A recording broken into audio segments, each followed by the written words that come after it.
तोहरे प्यार में जान गवनी,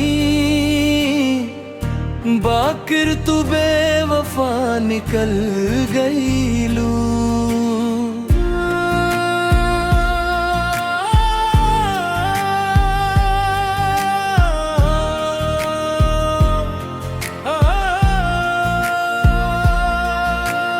रोज रोज फोनवा पे कसम खीवले, साथ जन्म भर निभईब कहले। आज उहे बात सब झूठ हो गई, हमरा दिल के टुकड़ा टुकड़ा हो गई। तू हंसत रहेलू गैर के बाहों में, हम रोवत रही अंधियार रातों में। कैसन प्यार के खेल खेल गईलू, जियते जी हमके मार गईलू।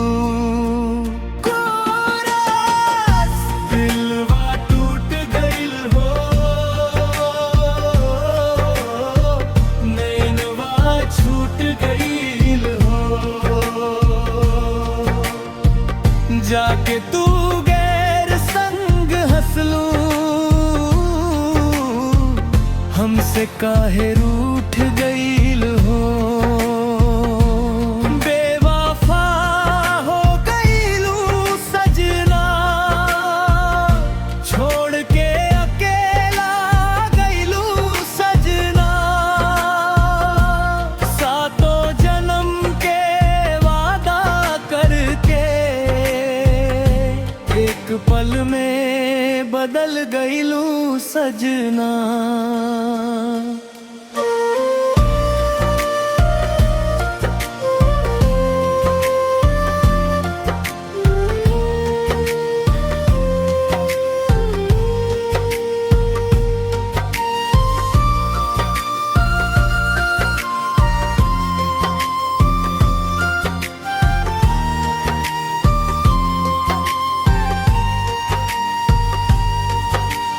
गाँव के गलियन पूछे हाल हमार, चेहरा पे लिखाइल बा दर्द अपार। तोहरे खातिर सपना सजवनी, तू सपना के राख बनवनी। रात भर जागी आंसू बहला हर फरियाद में। दिल के मंदिर सूना पड़ गई, प्यार बिना जिंदगी उजड़ गई। दिलवा टूट गई हो, सांसों रुक गई हो।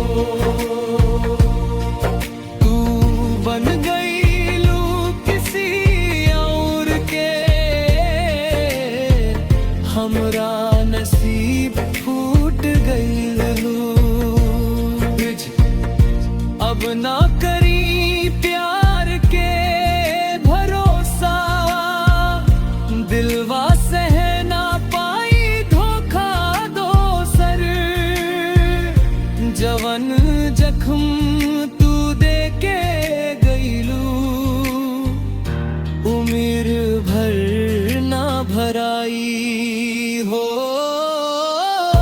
दिलवा टूट गईल हो, प्यारवा छूट गईल हो। बेवफाई के आग में सजना, हमरा सपना जल गईल हो।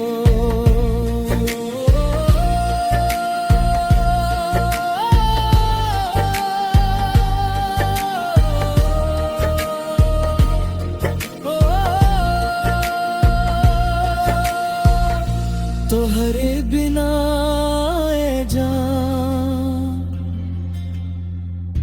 अब ना मन लागे हो।